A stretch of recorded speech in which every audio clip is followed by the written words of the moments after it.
শাকিব ভাই আমাকে একটা বারের জন্য সেটে ফিল করতে দেননি। নায়িকা হয়ে ফার্স্ট টাইম ওনার সাথে কাজ করছি। আমার জন্য এক্সপেরিয়েন্সটা আসলেই একটা মেমোরেবল। দর্শকরা আমাকে এত সুন্দরভাবে তাণ্ডবে গ্রহণ করেছে। আচ্ছা, আমি আসলে সবার সাথে একই সুরে কথা বলতে চাই। যারা এসেছেন সবাইকে অনেক অনেক ধন্যবাদ। উইকডেতে কষ্ট করে এসেছেন, সেই সাথে আমাদের গণমাধ্যম কর্মীরা যারা আছেন তাদেরকেও ধন্যবাদ, এবং দর্শকদেরকে স্পেশালি একটা থ্যাংক ইউ পাইরেসি এগেইনস্টে এত শক্ত একটা অবস্থান নেওয়ার জন্য। এবং সেই সাথে আমাদের মেগাস্টার শাকিব ভাইকে থ্যাংক ইউ, যে আমার ফার্স্ট কমার্শিয়াল সিনেমাতে আমি ওনাকে আমার হিরো হিসেবে পেয়েছি। এটা আসলে আমার জন্য অনেক বড় একটা ব্যাপার। সো আপনারা আসলেই দেখবেন, রাফি যেটা বলছিল যে দ্য শাকিব খান ম্যাজিক আজকে আপনারা দেখতে পারবেন। So I am very excited.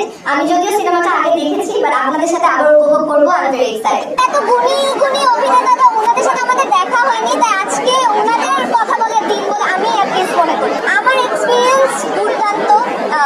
আমি আমার প্রথম বাণিজ্যিক ছবিতে আমি রায়হান রাফিকে পরিচালক হিসেবে পেয়েছি, এবং সেই সাথে আমি আমাদের মেগাস্টার শাকিব খানকে পেয়েছি আমার নায়ক হিসাবে। আমার মনে হয় এটা আমার জন্য অনেক বড় একটা অ্যাচিভমেন্ট।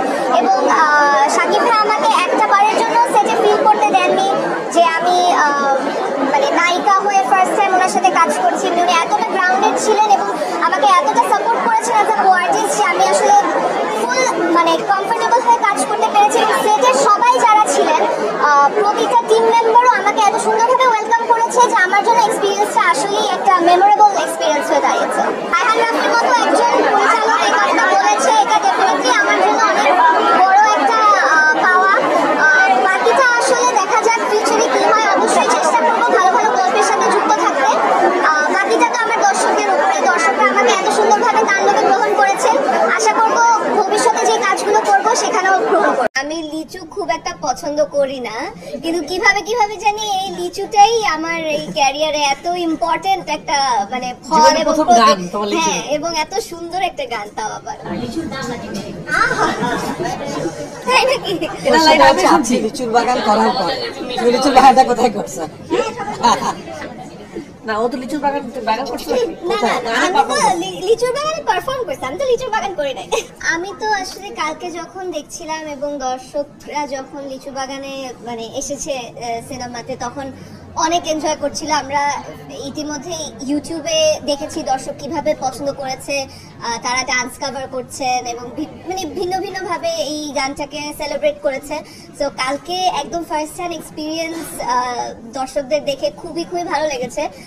সো অবভিয়াসলি এটার তো আসলে শুধু মানে আমার একার গান না, এটা যারা এটার সাথে ছিলেন, অবভিয়াসলি প্রীতম, জেফার, আলিয়া বেগম, মঙ্গল মিয়া এবং আমাদের director captain of the ship Rafi ভাইয়া যেভাবে করে জিনিসটাকে দৃশ্যায়ন করেছে, সবকিছু মিলিয়ে দর্শক পছন্দ করেছে। এবং সেই সাথে শাকিব ভাইয়ার প্রেজেন্সটা আসলে এতই মানে দুর্দান্ত ছিল যে গানটা সফল হয়েছে এবং দর্শক পছন্দ করেছে।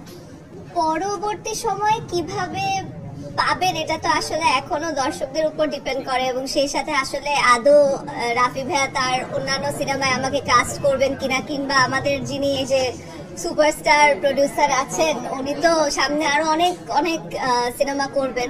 সো এটা আসলে অলসো দর্শকদের উপর ডিপেন্ড করে। দর্শক এখন পর্যন্ত খুবই পজিটিভ ফিডব্যাক পেয়েছি আমি, পছন্দ করছেন সবাই। সো বাকিটা দেখা যাক না কি হয়। আসছে, টেক্সট আসছে এবং ফেসবুকে ট্যাগ করছে, তো সব মিলিয়ে খুবই ভালো লাগছে। ঈদে কি গিফট দিয়েছেন রাফি ভাই বা শাহির সাথে ব্যাগে? না, ওনারা তো গিফট দেননি। আমরা তো গিফট পেয়েছি। তোমাকে অ্যাকচুয়ালি গিফট দিয়েছে, সবথেকে বড় gift. she has been launched. ও প্রশ্ন করছে তুমি আমাদের গিফট দিছো কিনা? না, ও প্রশ্ন করছে যে তোমরা আমাকে গিফট না তুমি গিফট করছো কিনা আমাদেরকে? হ্যাঁ, ও তো গিফট করেছে। আমি তো একটা ভালো গিফট পেয়েছি, কিন্তু আমি তো gift she has gifted herself to the nation. আপু ফ্যামিলি নিয়ে কি সিনেমা দেখা হচ্ছে? না, টিকিট পাচ্ছি না তো। টিকিট পাচ্ছি না, কি করবো? কেউ দেখবে, সবাই ফোন দিচ্ছে যে টিকিট পাচ্ছে না, কি করবো, টিকিটের ব্যবস্থা করে দাও, কিন্তু টিকিট পাচ্ছি না।